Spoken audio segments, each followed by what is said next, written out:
Hi, I'm Travis from Zero Industries. In this insight, we're going to be talking about gas detectors and what is occurring in edition 6 of the 60,079 part 14.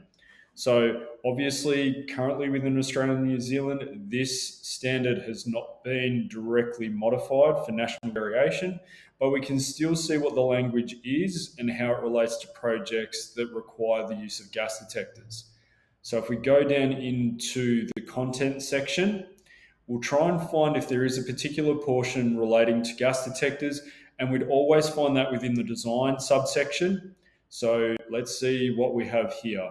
Now, within it, we have this particular clause here, 6.11, and that's on page 51. So if we go over to our little page icon, and because of licensing, it will probably be out by a couple of numbers. So if we probably go to 53, it'll probably be here. Okay, so 611, gas detection systems. Gas detection systems may be used as part of control measures to enable the use of equipment in hazardous areas where that equipment might not meet other requirements of this document. See section 4.2. For gas detection systems, all relevant requirements of 29.1 and 29.4 shall be applied. So if we go up to 4.2, we'll be provided with some language around what equipment doesn't meet this hazardous area, and then we can provide some nuance on that. So if we go up to 4.2, let's have a look at what we're talking about. Conditions of use, this is about equipment. So all markings such as electrical rating, equipment ratings, ambient temperature ratings, and warning markings, and additional information on the nameplate together with the related information given in the manufacturer's instruction or EX equipment certificate shall be complied with. So going back down to 6.11, what does that mean practically speaking?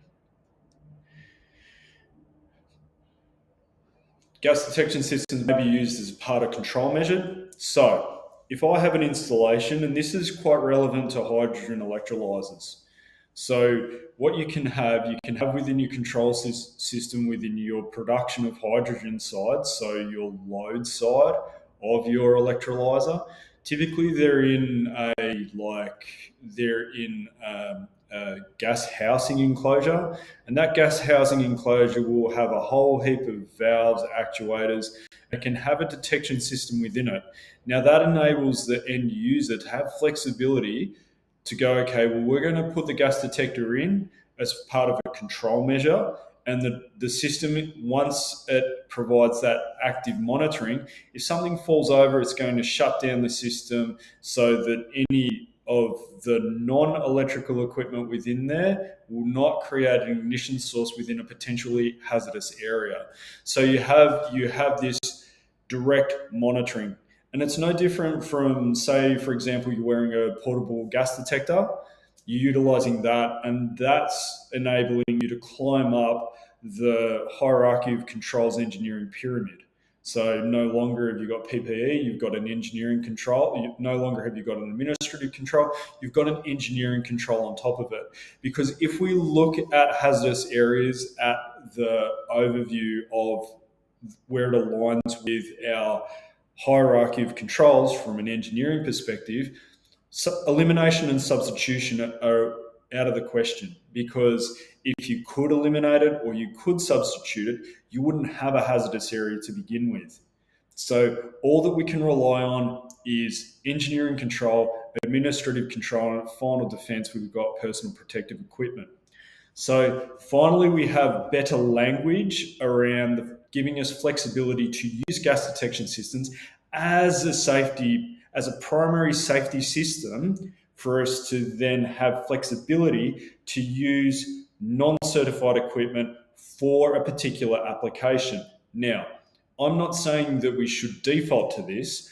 I'm saying that if we cannot find a particular piece of equipment that is certified, that we should be providing an overlay of safety.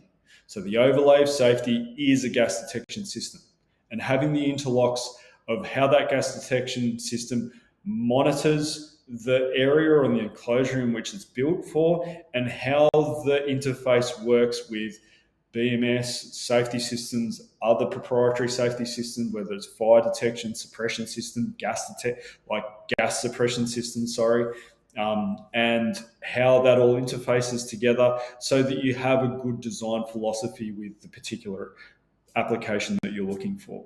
So I hope this provides a bit of insight about where the standard's going, the language that it's using, and the flexibility that it's giving end users and design consultants to be able to look outside the box and go, okay, we want this particular outcome. Let's go back to first principles and build something that's safe for our clients. So guys, until the next one, be safe.